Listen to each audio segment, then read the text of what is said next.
Today we are testing one of Spectrum's most advanced materials, PCCF, polycarbonate reinforced with 10% carbon fiber. It's made for engineering and industrial projects, offering high mechanical strength, impact resistance, and thermal stability up to 100 degrees Celsius. Thanks to its low warp formulation, it prints large and precise models with minimal deformation, and the matte carbon finish gives it a clean, professional look. Hi guys, welcome back. My name is Alessio and this is Spectrum Filaments. Now let's see how it performs compared to PLA, PETG, and finally PCCF in a real industrial strength test. We took all four materials down to the factory for a proper load test. Same model, same weight, same conditions. Let's find out which one breaks first and which one proves to be the most resistant under real pressure. After the strength test, I'll show you some practical application where PCCF really shines, functional parts in some cases and mechanical components that need to last. And then I'll print the Spectrum Man in PCCF and show the time-lapse surface finish and print settings. Okay, today we're going fully industrial for this test and we have already placed the PLA bracket. This is the PLA bracket right here. It was supposed to be mounted on a wall with a screw, but I realized that all the pressure and all the weight would be right here and it will break right away about right there. And put all the weight in here to see the breaking point. And the contraption itself is probably 1 kilo, maybe a little bit more already, so we need to bear that in mind. Then we're gonna try PETG, and then we're gonna try PLA-CF, PLA carbon fiber reinforced. And then finally, the final test would be PCCF, polycarbonate carbon fiber reinforced, which is this one right here. So without further ado, I think we can start with the first test, adding small weights at a time and see the breaking point. Hey! Okay, I replaced the base and it should be a little sturdy, so let's load it again with 4 and 7, 2.5 and 2.5. That's impressive for PLA because it's 4.7, 2.5, 2.5 and another kilo right there. Do the math. It will be on the screen because I'm terrible in math, but yeah, it's holding really well. So I'm gonna add another 2.5. Hopefully it will break. Nothing.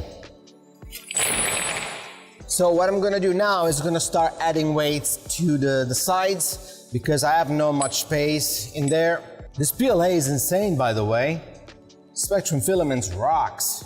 And I'm gonna grab some more of the heavy ones, so bear with me. So before adding to the sides, I'm gonna remove these two and replace them with the heavy ones, so maybe we'll have a break.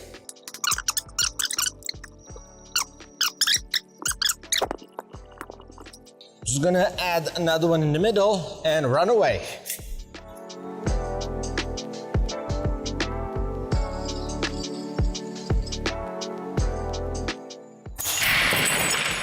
Finally! Oh my God! And we have a break with PLA. Let's check it. That was a lot of weight and it broke as I was expecting right there, which is a really good break. But I have to say this PLA is insanely strong. So kudos to PLA. And let's move on to PETG. This is just the base. We're gonna add straight away 2 of the 4.7 kilograms. Should be okay now. Then we're gonna add 2 more of these. So we're gonna add 1 in the middle, and technically PETG should be a little stronger than PLA, so we'll see. 1 in the middle, and now the 2 on the sides, and I'm gonna run away. 1, 2, 3, and go. Woo!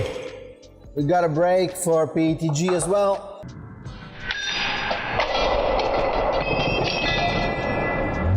Pretty much the same as PLA. The breaking point is nearly identical. It's literally the same. Maybe the PETG lasted a little longer, like 1 second longer, but we'll check that with slow motion in post.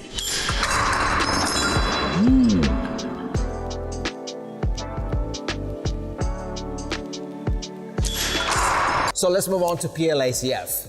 So we're gonna load first the two big boys, 4.7 and 4.7. Let's add maybe the 2.5 first. We're gonna add this one in the middle, 2.5 more. Oy! And it broke.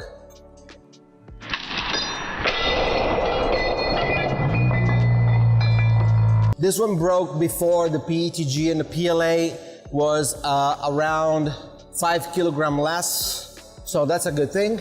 Now we move on to PCCF.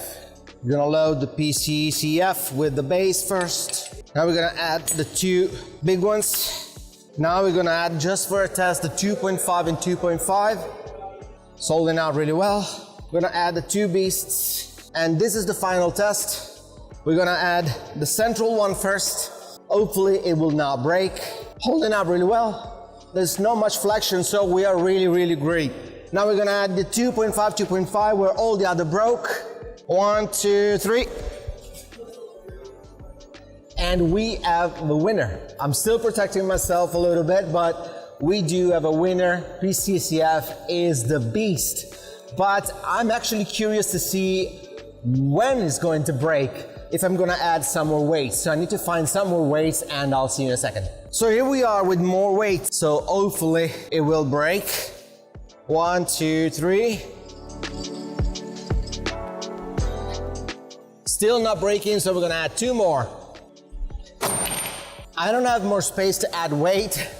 Well, a little bit on the sides, but really, I'm gonna add this one, and hopefully it will break, or hopefully not, we'll see. So it's not doing anything really, nothing. Like I said, I don't have any more weights to add, and also space, it's limited. So I will try to break it myself with just pulling down the contraption, and let's see for a break. I had to put so much force that I'm sweating. It's crazy. It's absolutely insane. And it didn't break fully. It's still one piece right here. Want to mention that they were all printed with the same settings, same walls, same infill. So this thing is a beast. Now let's go back to the studio and make the final verdict. Hope you enjoyed the strength test. It was really fun and interesting for sure. Before wrapping up, here are 2 identical spool holders. One printed in standard PLA and the other one in PCCF. Visually, the PCCF version looks more professional, and under load it stays perfectly rigid, while the PLA starts to deform a little bit. It's a small example, but it shows how PCCF takes even simple tools to an industrial grade level.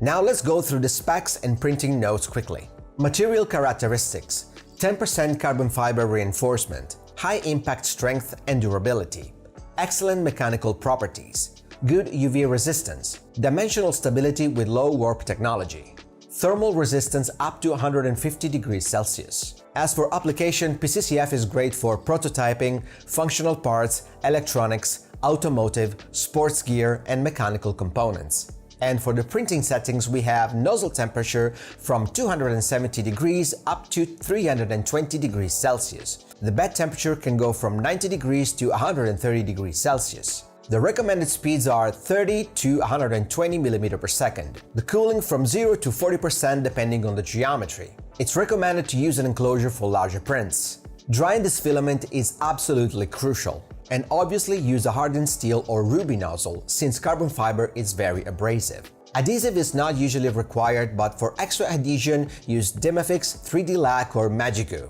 And if you're printing large parts, add a brim for extra first layer stability. If you need a filament built for strength, precision, and real industrial performance, Spectrum PCCF is made for that job. Professional finish, excellent mechanical behavior, and thermal stability you can rely on. And that's that for today's video. This is the PCCF, you can find the link in the description down below, and here are the tests that I've done today. Also wanted to show you that I've done other tests before this big brackets. I actually printed these small brackets, but they were all breaking in the same point because I was actually screwing them on the wall, and I realized that this point is going to be the weakest point in any prints. It doesn't matter what kind of material it is. So with this bracket, we actually find out that PCCF is an actual beast. Before I leave you guys, make sure to stay tuned because I wanted to show you how I made this thing right here. I'm not gonna say what it is, you can guess, but it's gonna be pretty cool. So make sure you subscribe to the channel if you're not, leave a comment down below and give us a like. Again, my name is Alessio, this is Spectrum Filaments, and I'll see you very soon in the next video.